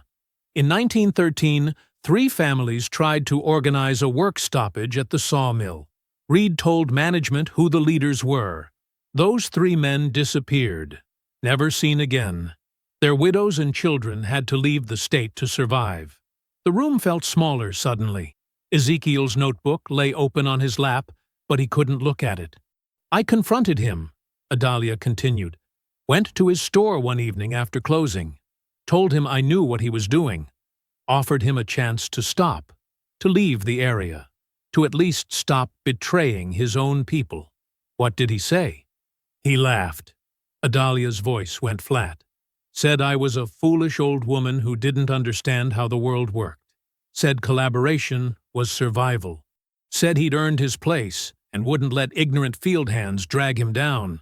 Called me worse things than that. Told me if I spoke against him, he'd make sure I was committed to an asylum. Or worse." Ezekiel felt sick. "So I acted," Adalia said simply. "Made him tea like I'd done for others. He drank it thinking I'd been frightened into submission. Died 3 days later. Doctor said it was heart failure. Everyone mourned him as a community pillar. Silence filled the cabin. Outside, birds sang. Inside, Ezekiel's entire understanding crumbled. "You killed Thomas Reed," he said quietly. "I did. Everyone loved him. My parents talked about him like a hero. They said—" His voice cracked. "They said he was an example of what black people could achieve. That he proved we could succeed." "He achieved success by selling out his own people?" Adalia replied. "By becoming a tool of oppression. That's not heroism. That's betrayal." Ezekiel's mind raced. He remembered the stories, Reed's generosity, his business acumen, his respect from both communities. How could all of that have been false? How could no one have known? "Maybe you were wrong," he said desperately. "Maybe you misunderstood what he was doing." Adalia's expression hardened. "I wasn't wrong. I never acted without being certain. But you killed someone the community respected. Someone who—" "Respected doesn't mean righteous," Adalia cut him off. "You think evil always looks like overseers with whips? Sometimes it looks like a well-dressed businessman. Sometimes it wears a smile and shakes hands and goes to church. That doesn't make it less dangerous." Ezekiel stood abruptly, unable to sit still. He paced to the window, stared out at nothing. His reflection in the glass looked haunted. "How many others?" he asked without turning around. "How many other people did you kill who the community thought were good?" "Reed was the only collaborator I eliminated," Adalia said. "The others were white aggressors or black criminals who preyed on their own people. But yes, There were a few whose reputations were better than their actions deserved. Ezekiel turned back to face her. This changes everything. Does it? Or does it just complicate what you wanted to believe? Adalia met his eyes steadily. You came here thinking you'd find a simple story. Oppressed woman fights back against oppressors. Heroic resistance. Easy to celebrate. But real life isn't that clean. Real justice isn't that simple. You're talking about murder, Ezekiel said, voice rising. Not justice. Murder. What's the difference when the law offers no justice at all? When the system protects betrayers and punishes victims? When collaboration with evil gets rewarded while resistance gets destroyed? Adalia's voice remained calm but intense. I made hard choices in a hard world. Did what needed doing when no one else would. Ezekiel sank back into his chair, head in his hands. The emotional elevation from yesterday had completely evaporated. In its place was confusion, horror, betrayal. Ezekiel didn't sleep. He lay flat on his back in the boarding house bed, staring at water stains on the ceiling. Every time he closed his eyes, he saw Thomas Reed's face from old photographs, kind eyes, confident smile. A man his parents had admired. A man Adalia claimed was a traitor. Dawn came gray and reluctant. Ezekiel rose mechanically, splashed water on his face, dressed. His hands trembled while buttoning his shirt. Mrs. Henderson called him for breakfast, but he couldn't eat. The thought of food made his stomach turn. He had to go back. Had to understand. The walk to Adalia's cabin felt longer than usual. His feet dragged. The morning air hung thick and still. No breeze to relieve the building heat. Insects buzzed lazily. A crow watched him from a fence post, then flew away with 3 harsh cries. By the time Ezekiel reached the cabin, it was early afternoon. The sun beat down mercilessly. Sweat soaked through his collar. Adalia sat in her rocking chair on the porch, waiting. She always seemed to be waiting, as if she could sense his approach long before he arrived.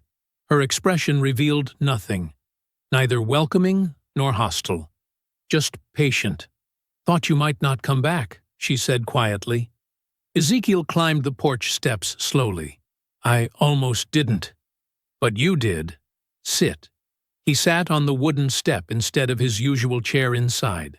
Distance felt necessary. He needed space to breathe, to think. I have to ask you something, Ezekiel began. His voice came out rougher than intended. Did you ever question it? Your right to take lives? Adalia's hands rested still on the chair's armrests. Every single time. Then how could you keep doing it? Because questioning doesn't mean stopping. Not when lives depend on action. She looked past him toward the tree line. I never killed for pleasure. Never killed from anger alone. I took what the world never offered us, protection. Ezekiel turned to face her fully. But you decided who deserved to die. You made yourself judge and executioner. What gives anyone that right? The law gave me no rights at all, Adalia replied. The law said I was property. Then it said I was free, but offered no protection from violence. The law watched white men lynch black children and did nothing. The law rewarded collaborators like Reed and punished anyone who fought back. So I stopped waiting for the law to deliver justice it never intended to give. That's vigilante thinking.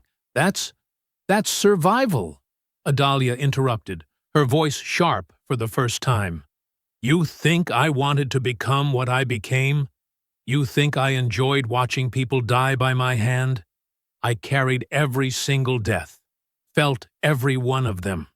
But I also saw the children who lived because a threat was removed, the women who escaped violence, the families who survived. Ezekiel's notebook lay closed on his lap. He couldn't bring himself to write yet. But Reed wasn't threatening children. He was causing disappearances. 3 men vanished because of information he provided. How many more would have followed if he'd continued? Adalia leaned forward slightly. Corruption inside a community is poison. It spreads. It destroys trust. It makes people afraid of their own neighbors.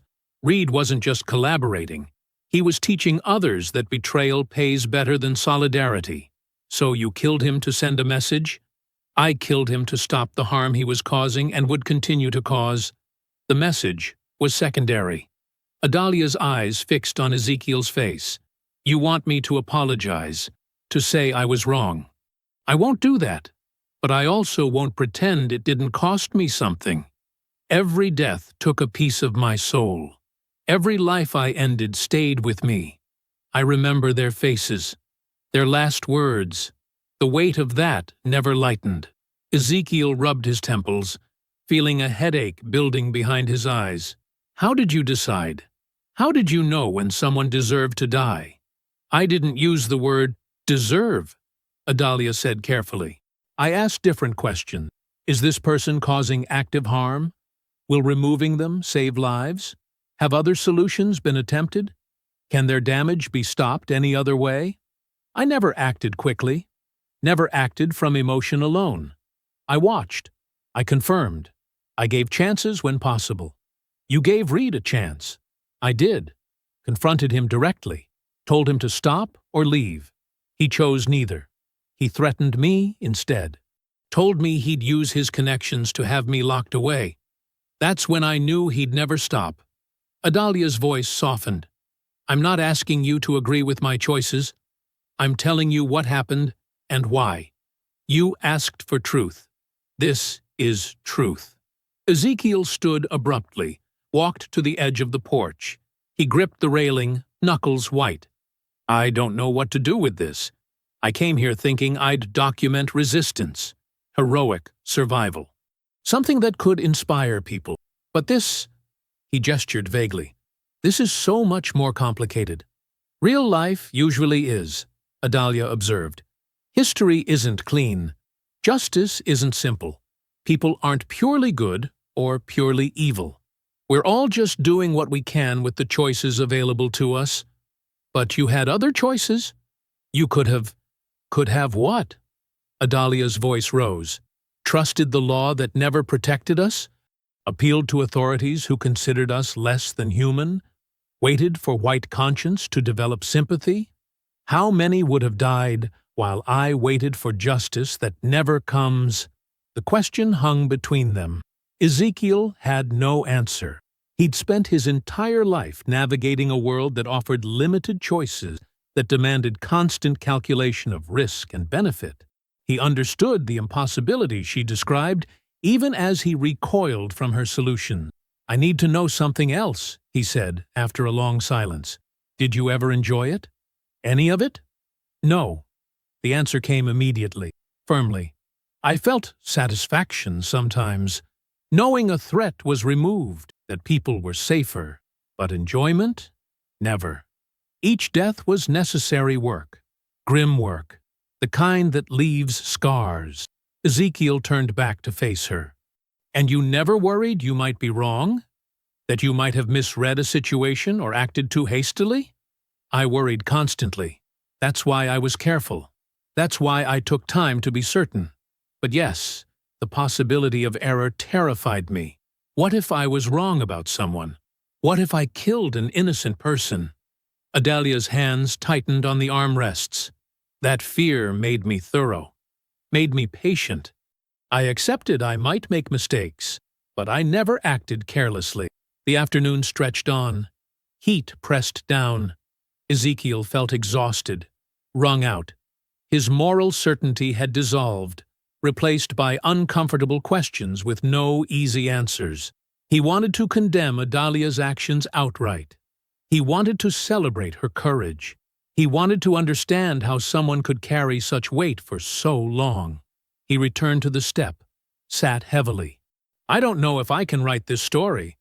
I don't know how to present it without either villainizing you or excusing murder. Then don't do either, Adalia suggested. Tell it exactly as it happened. Let people wrestle with it themselves. Truth doesn't need your judgment. It needs your accuracy. Ezekiel finally opened his notebook. His hand shook slightly as he picked up his pen. You said Reed wasn't the only person the community respected. Who else? A preacher who used his position to abuse young girls. A teacher who reported families trying to organize for better conditions. A shopkeeper who diluted medicine he sold to black customers. Adalia listed them calmly. Their reputations protected them. Their smiles hid their harm. I saw through both. The pen moved across paper, recording, preserving, creating a permanent record of confessions that complicated every simple narrative Ezekiel had ever learned. They talked through the afternoon and into early evening. The sun began its descent, painting the sky in shades of orange and red. Shadows lengthened across the porch. Finally, Ezekiel closed his notebook. He felt hollowed out, uncertain, profoundly shaken. "I need time to think about all this. Take what you need," Adalia said. "I'm not going anywhere." Ezekiel stood, descended the porch steps. He paused at the bottom, looking back. "Did any of them haunt you? The people you killed?" "All of them," Adalia answered simply. "Every single one." He nodded slowly, then turned and walked toward the road. The evening air felt slightly cooler. Birds called their final songs before darkness. Ezekiel stopped halfway down the path, stood still, breathed deeply. His chest felt tight. His mind raced with competing thoughts, clashing moralities, impossible choices. After several minutes, he continued walking. The boarding house appeared in the distance, windows glowing with lamplight. Mrs. Henderson would have dinner waiting. The thought of sitting at a table making polite conversation, pretending normalcy, felt surreal. He ate mechanically when the food appeared. Couldn't taste it, couldn't remember it afterward. Then he climbed the stairs to his room and spread his notebooks across the bed. Page after page of Adalia's testimony, confessions, justifications, a century of violence documented in his careful handwriting. Ezekiel read through sections, trying to find clarity. Instead, he found layers, complexity. A woman shaped by impossible circumstances, who made terrible choices that somehow still saved lives. A resistance fighter who became something darker. A protector who also became a killer. He didn't know how to reconcile any of it. As night deepened outside his window, Ezekiel realized he needed one final interview. He needed to understand Adalia's last years, needed to know how her story ended. Only then could he decide what to do with the truth she'd entrusted to him. He placed the notebook on the small table beside his bed, extinguished the lamp, and lay down in darkness. Sleep came eventually, restless and troubled, filled with fragmented dreams of faces he'd never seen, but whose deaths he'd documented in precise detail. The morning came cold, despite the season. Ezekiel woke before dawn, unable to stay in bed any longer. His mind had churned through the night, replaying Adalia's words, searching for answers that refused to come. He dressed quietly, skipped breakfast, and left the boarding house while the sky still held traces of darkness. The walk to Adalia's cabin felt longer than usual. His boots crunched against the dirt road. No birds sang yet. The forest stood unnaturally still, as if holding its breath. Even the insects seemed absent. Ezekiel noticed the silence, but didn't understand it. He reached the property line. The cabin sat ahead, wrapped in morning mist. No smoke rose from the chimney.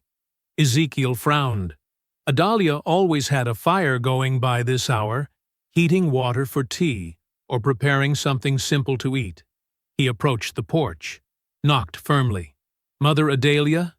"It's Ezekiel Ward." No response. He knocked again, louder. "Mother Adalia?" Still nothing. Unease crept through him. He tried the door handle.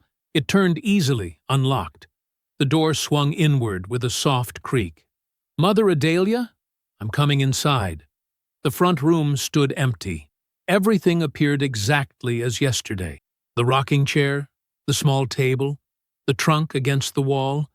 But the stillness felt different, heavier, final. Ezekiel moved toward the bedroom. The door stood partially open. He pushed it wider. stepped through. Adalia lay in bed, on her back, completely still. Her eyes were closed. Her hands were folded across her chest, resting on a cloth-wrapped bundle. Her face looked peaceful, almost content. The harsh lines that usually marked her expression had smoothed away. Ezekiel stood frozen in the doorway, his breath caught. He knew immediately what he was seeing, but his mind refused to accept it for several long seconds. "Mother Adalia?" His voice came out barely above a whisper. She didn't move, didn't breathe.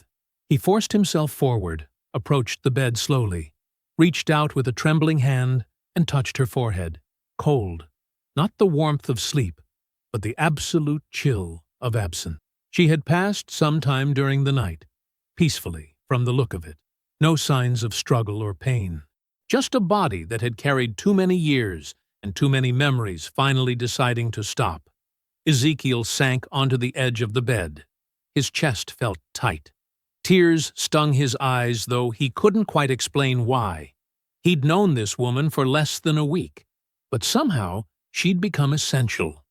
A fixed point in a confusing world. His gaze fell to the bundle beneath her folded hands. Cloth wrapped around something rectangular.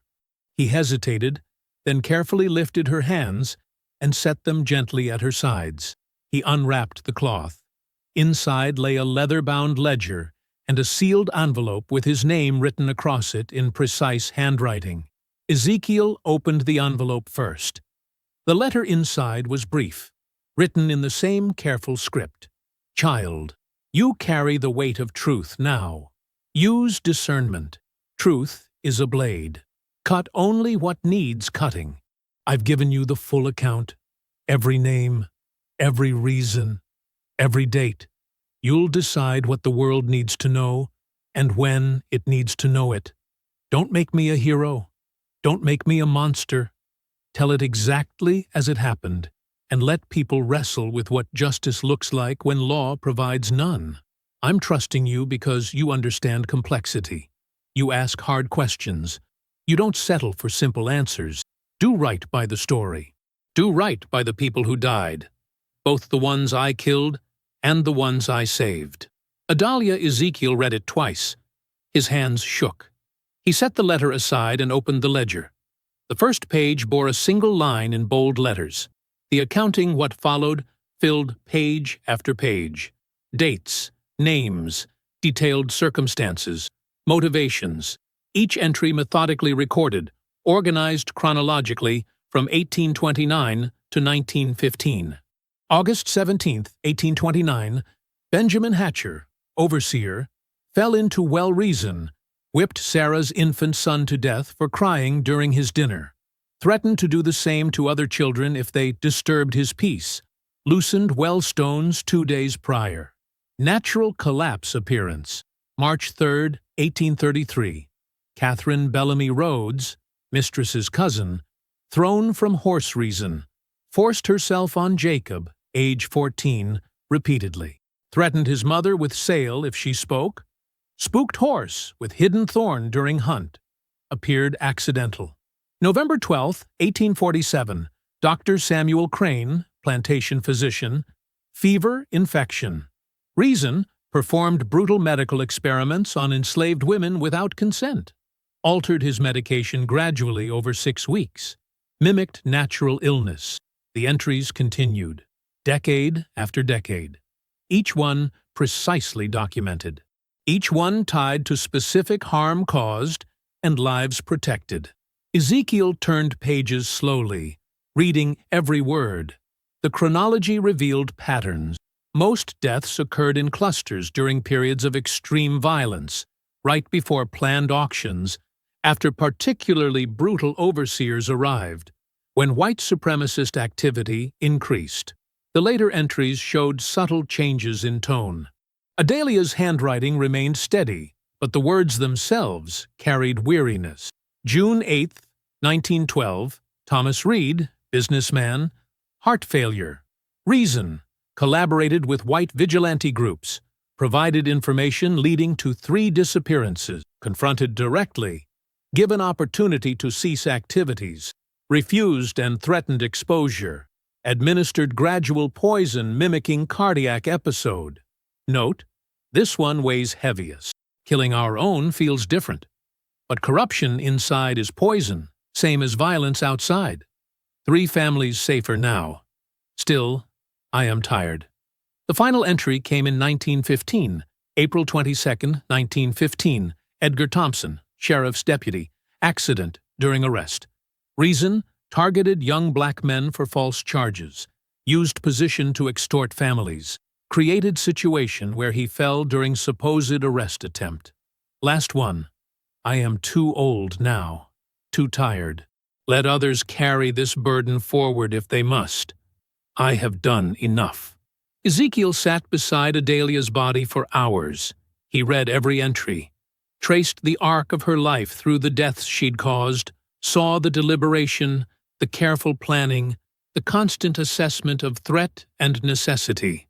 He also saw the cost. Notes scribbled in margins revealed her internal struggle.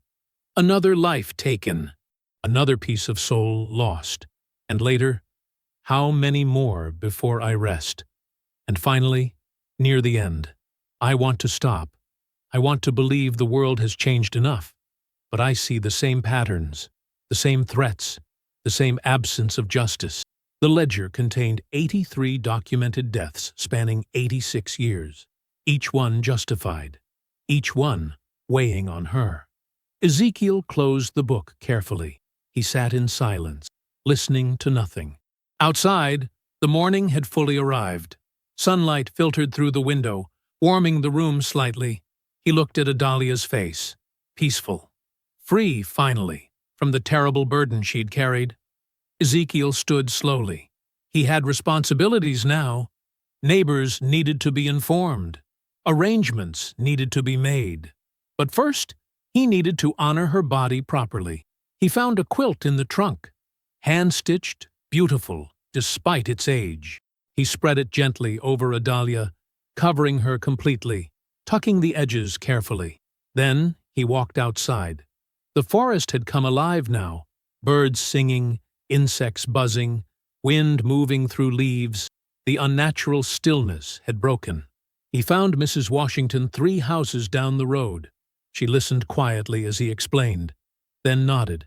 I'll gather the women. We'll prepare her properly. News spread quickly. By mid-afternoon, several older women had arrived at the cabin. They washed Adalia's body, dressed her in clean clothes, arranged her hands again across her chest.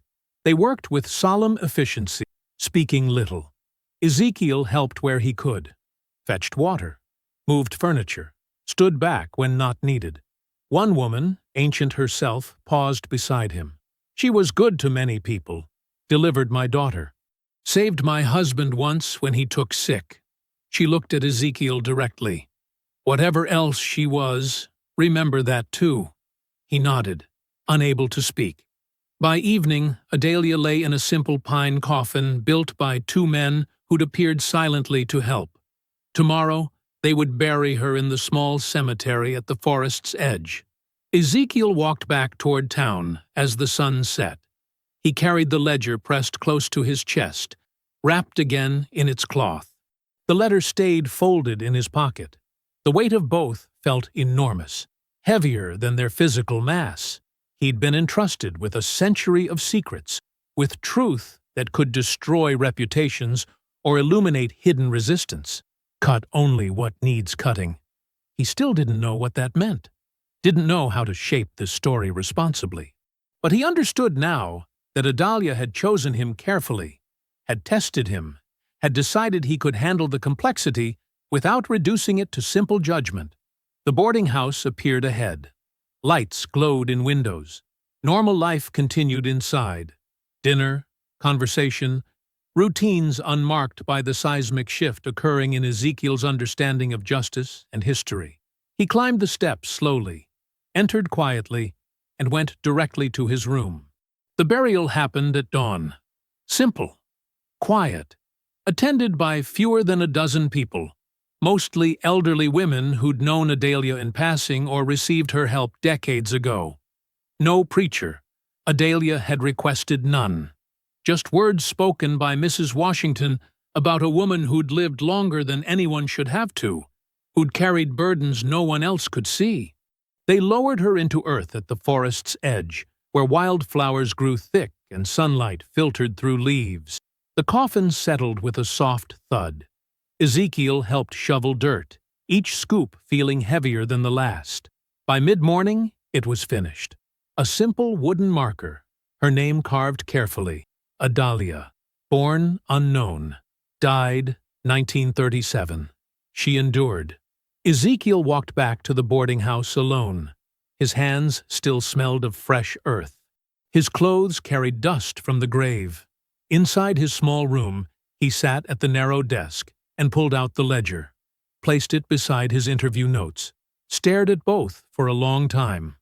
The morning light showed every detail clearly. The careful handwriting in the ledger, his own hurried scrawl in the notebook. Two versions of the same life, both incomplete on their own.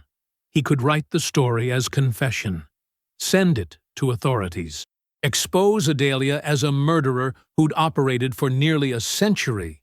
It would make national news. People would debate her morality endlessly, reducing her to a symbol, either monster or martyr. Or he could bury it entirely, destroy the ledger, file a simple WPA report about an elderly woman who remembered plantation life, and let her secrets die with her. Neither option felt right. Ezekiel stood and walked to the window, watched people move through the street below. Normal lives, simple concerns, none of them wrestling with impossible moral questions. Truth is a blade. Cut only what needs cutting.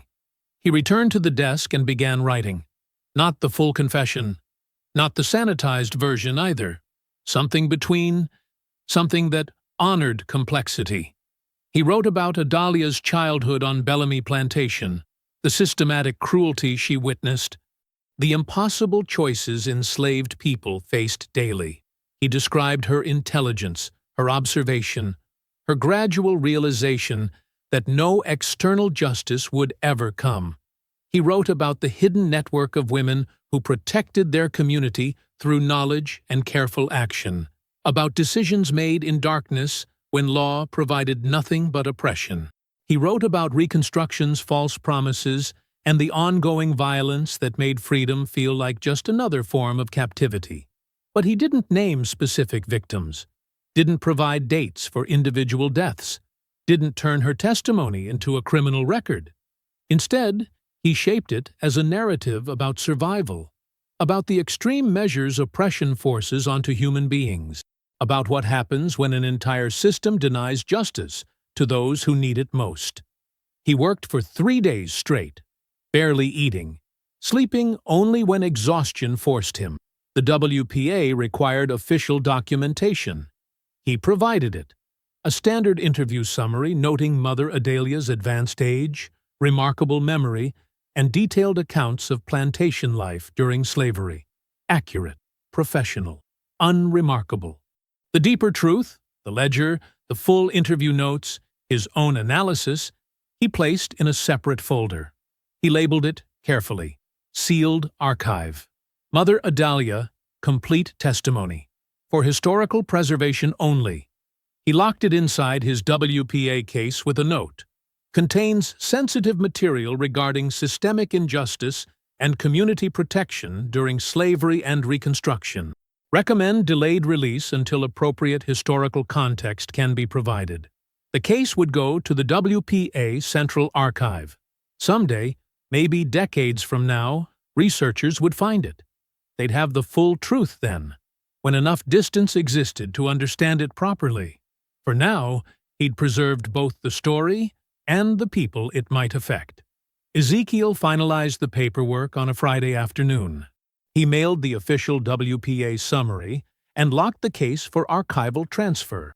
His hands shook slightly as he sealed the envelope. The following week, he received a new assignment, interviewing former slaves in Alabama. He accepted it and began preparing, but something had shifted inside him. He started asking different questions during interviews, went deeper, listened more carefully. pushed past comfortable narratives to reach harder truths. Other WPA workers noticed. His reports became longer, more detailed, more nuanced. He documented not just facts, but context, not just events, but systems, not just individual stories, but collective patterns of resistance. Within a year, his supervisors recognized him as exceptional. They assigned him more complex interviews, trusted him with sensitive subjects. Ezekiel moved through the late 1930s with new purpose. Every interview became an opportunity to preserve what would otherwise be lost. Stories of suffering, yes, but also stories of intelligence, strategy, and survival that complicated simple victim narratives. The 1940s brought war and social change. Ezekiel transitioned from WPA work into academic historical research. He became an archivist, then a professor, then a leading voice in preserving Black oral histories. He taught students to approach testimony with respect for complexity, to resist the urge toward simplification, to understand that people living under oppression develop survival strategies that don't fit comfortable moral categories. He never mentioned Adalia specifically in his public work, but her lessons guided everything he did. The years accumulated: 1945, 1948, 1950. Ezekiel's hair grayed at the temples. His body moved slower. But his mind stayed sharp, his commitment unwavering. In 1952, he returned to Mississippi for the first time in years. He drove to the small town where Adalia had lived and died, found the cemetery at the forest's edge. Her grave sat beneath a large oak now, wildflowers still growing thick around it. The wooden marker had weathered, but remained readable. Ezekiel knelt slowly, joints protesting. He placed fresh flowers, white lilies, at the base of the marker. For a long moment, he just stayed there, one hand resting on the earth above her. "Your truth lives, Mother Adalia," he whispered. "When the world is ready, they'll hear it." He stood carefully, brushing dirt from his knees. The forest around him felt peaceful. Birds sang. Wind moved through leaves. No unnatural stillness, no hovering dread. Just a quiet resting place for a woman who'd carried impossible weight. Ezekiel walked back to his car slowly. He didn't feel burdened anymore, didn't feel crushed by the responsibility she'd given him. Instead, he felt purpose, clarity, a sense that his life's work had found its proper direction because of her. I hope you found that story powerful. Leave a like on the video and subscribe so that you do not miss out on the next one. I have handpicked 2 stories for you that are even more powerful. Have a great day.